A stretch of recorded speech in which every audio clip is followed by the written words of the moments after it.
بسم الله الرحمن الرحيم، وعلى بركته نستعين. مشاهدينا متابعينا الكرام، ينطلق على بركة الله وتوفيقه هذه الانطلاقات، وينطلق هذا الشوط الثالث المخصص للابكار المفاريد الغيرات من مسافة 1500 متر.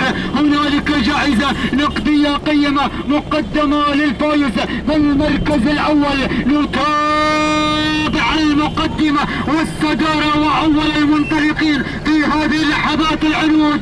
تنطلق العنود الشيخ سالم بن عيادة الغنامي، ولكن من خطف في هذه اللحظات من هنا في هذه اللحظات مشاهدينا متابعينا الكرام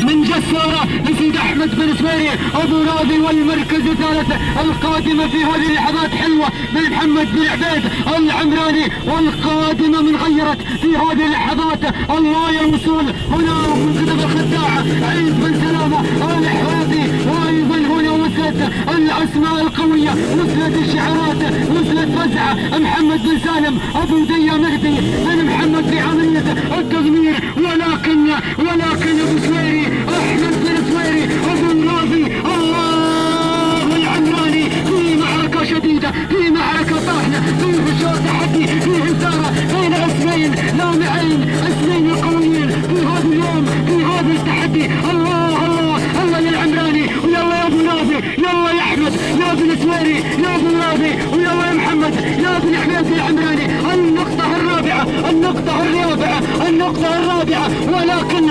هنالك جسارة على ثاني المراكز احمد بن سويري ابو راضي، ولكن يبدوني مع العمراني، يبدوني محمد بن عبيد.